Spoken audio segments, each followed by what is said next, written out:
Hello, everyone. My name is Darcy Karn. I am a professor of history just down the road from you at Southern Connecticut State University in New Haven. And I am an alumna of the program. I did this when I was in high school, and I really enjoyed it, learned a lot. So I hope you guys have had a good experience too. Good morning, everyone. My name is Miriam Mamar-Sadeghi. I live in Bethesda, Maryland, and so happy to be with you this morning. I was a part of the We the People program the very first year that it was offered, and I'm originally from Iran, have spent the last 10 years or so getting the Center for Civic Education's curricula into the hands of people in Iran. We use technologies like Zoom and social media and all of that.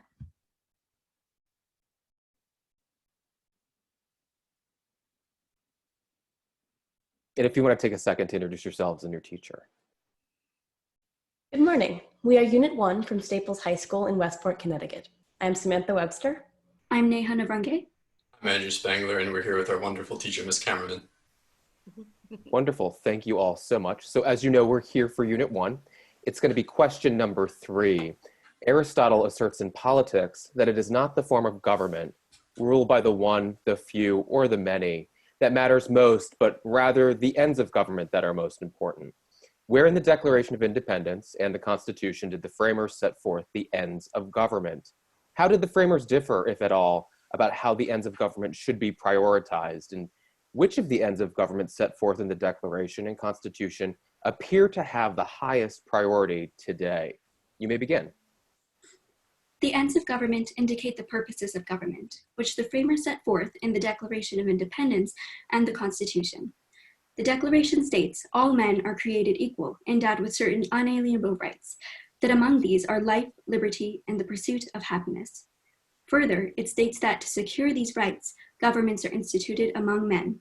Thus, one end is the protection of rights.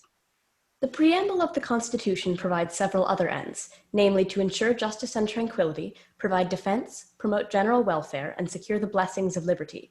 To establish justice and promote the common good, the Constitution adopts another end, protecting minority rights. The bicameral legislature established by Article 1 couples majority rule with minority rights, and equal state representation in the Senate prevents tyranny of the majority. The Bill of Rights was included in the Constitution as an extension of the preamble's ends. The amendments aim to establish justice for the people and secure their rights. The very inclusion of the Bill of Rights demonstrates the end of ensuring domestic tranquility. While Federalists argued that the bill is unnecessary, many delegates threatened to call for a second constitutional convention if a bill guaranteeing rights was not included. The Federalists recognized that the peace and stability of a nation required all states to agree to the government and thus established the Bill of Rights. The framers prioritized different ends, each having distinct political theories. Jefferson believed the primary function of government was to protect John Locke's rights of life, liberty, and property. Madison, too, believed that the government's function was to protect citizens' rights, but he placed emphasis on ensuring justice and equality under the law. He writes in Federalist 51 that justice is the end of government. It is the end of civil society. John Adams felt strongly that the most significant end was happiness, writing that the happiness of society is the end of government, as all philosophers will agree that the happiness of the individual is the end of man. Seeing the pursuit of happiness as the aim of mankind, Adams sought to design a government that would grant ease, comfort, security, or in one word, happiness to the greatest number of people. Meanwhile, Hamilton argued in Federalist 8 that safety from external danger is the most powerful director of national conduct, making it the most significant end. In Federalist 23, he established the primary end as providing for the economy, facilitating domestic tranquility and happiness, and establishing foreign relations. Hamilton uniquely advocated for strong government. Jefferson disagreed, writing, "I'm not a friend to a very energetic government. It is always oppressive." Hamilton's doctrine holds the highest priority today, as the end of security is deemed the main priority of modern government. However, as we emphasize national security, we sacrifice certain rights of not only Americans, but global citizens. Our emphasis on border security demonstrates our growing prioritization of security. In 2019, the Trump administration expanded the expedited removal of undocumented immigrants to confront America's security crisis. Moreover, many DACA recipients have been removed as many Americans overlook the immorality in acknowledging rights based solely on one's birthplace and nationality. Additionally, the price estimation of Trump's border tops $59 billion, making it the most expensive wall of its kind in the world. With current annual military expenditure approaching $1 trillion, America easily surpasses the next 20 nations' budgets combined. Fixation on national security has led to severe expansions of federal power, undermining the liberties of the people through intelligence gathering operations. The 2001 Patriot Act has been used to eavesdrop on private conversations and permit sneak and peek searches, violating the Fourth Amendment by permitting search without just warrants and notice. Currently, investigation into campaign associate Carter Page's surveillance mishandling revealed that the Foreign Intelligence Surveillance Act has been abused due to the lack of checks on issued search warrants. Several organizations are pushing for strong refinements to FISA. Our prioritization of security above rights threatens the privacy of Americans and allows government agencies to remain unchecked. Especially in light of the current coronavirus pandemic, Americans must remain vigilant and ask if our government is serving its true purposes. Thank you. We are ready for questioning. Thank you. You know, I'm hearing a lot of examples, which is great, but I want to kind of come back to the core. You know, how has the definition of good government and the function of a good government changed over time?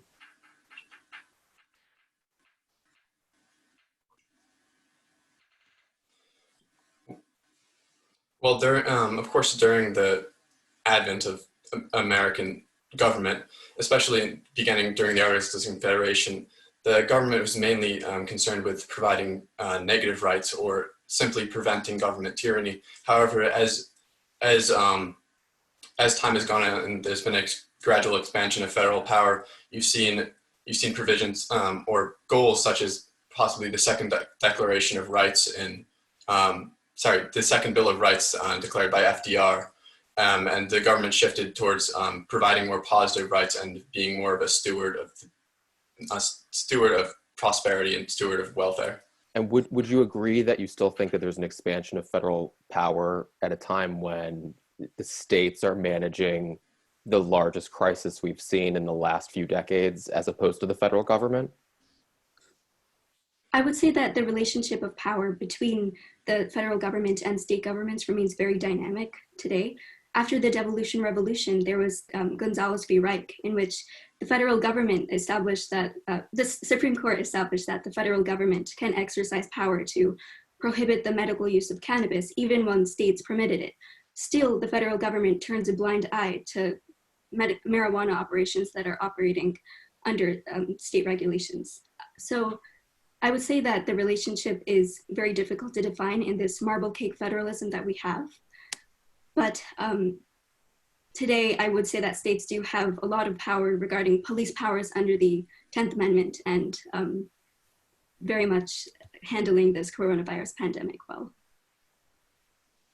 Well, the states have the police powers under the 10th Amendment. The federal government has the authority to help the states through this process, and the Congress has the power of the purse. And so therefore, Congress's responsibility right now is to help the states ensure that the rights of the people can be protected and that the positive rights of the people can be furthered. And the recent CARES Act, for example, authorizes billions of dollars to students in higher education and providing funds for students to make up for the costs in achieving college and helping to make sure that virtual education is made possible for students. However, even in recognizing that the federal government is furthering these ends, I do believe that it's important to mention that the Dreamers under the DACA program are being left out of this CARES Act. And I feel that that is a violation of our principles because we are putting a group that is already at risk, at higher risk, by not providing them the same protections that other college students are receiving. Okay. Stepping outside of government and then coming back to this question of the ends of government, what is the role of society? What is the role of political culture? Are we too polarized as a country right now to be able to agree on the ends of government, to be able to have consensus on it? Are things like social media tearing us apart? Even before Corona crisis, did you see this as an issue? Well, I actually think it's kind of hard to answer that. It's hard to answer that question without actually mentioning the way our political system has influenced political culture and made it impossible to made polarization inevitable. It's been more of a failure of the first past the post system, whereas formerly the it would create more of an unobjectionable government due to the spoiler effect, because first past the vote, post voting would drive parties to grab the median voter. However, in more recent times, we've seen a subversion of the Madisonian doctrine of expanding the political sphere to prevent faction. So we've seen the median become less of a prioritization as populist passions run through each party through expanded communication technologies such as social media. In addition, in Aristotle's ideal form of government, the masses govern with everyone's interests in mind. And nowadays, we don't see that very much with social media and how that has eased the spread of communications. We have so many impetuous majorities online that are without true fact and reason. They're simply clinging on to the majority's ideas. And this has been a problem even before the coronavirus pandemic. And I believe it'll continue to be a problem in the future. Any ideas for solutions? Thinking about what maybe Aristotle or other thinkers that you know about, any solutions, any things we can do to help ourselves right now?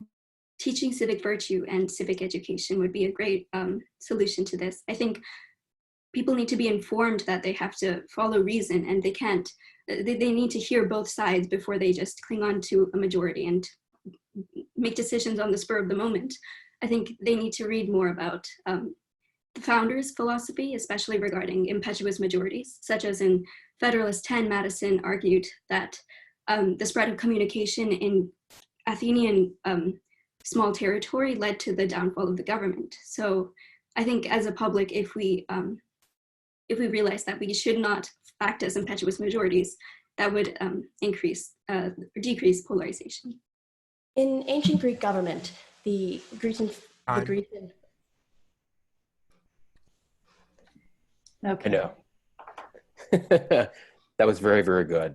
And I think you can probably tell that your intro was so strong that we knew right from the get-go that we could ask some harder questions. That social media question is such a good question, right? The changes that are happening in the world today that you see, that we see, but you see even more so in some ways than we see, right? I thought you all worked together very, very well. My first question was difficult, and then my follow-up was even more difficult because I knew you could answer it. One thing that I heard that I thought was phenomenal is each of you kept giving so many examples, and I was trying to write down a lot of the examples, and then more and more and more kept coming. You are all so well prepared for this that it's really a pretty incredible thing to see. So you should be very proud of yourselves. You really did an incredible job today. You worked very well together as a team. I saw you each trying to answer and help each other out. So you definitely get a round of applause. That was very, very good. I agree. And I think that you put in a lot of hard work, a lot of discipline and rigor. It was clear to see. Neha, I really enjoyed your answer.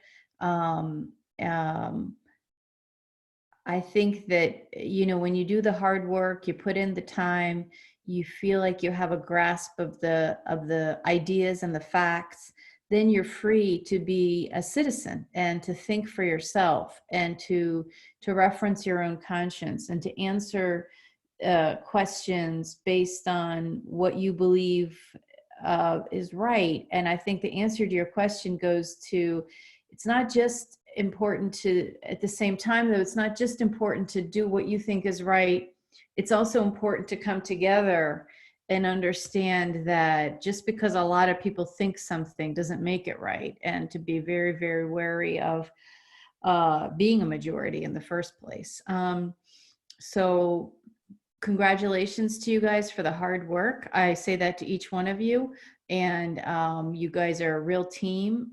I wish you the best.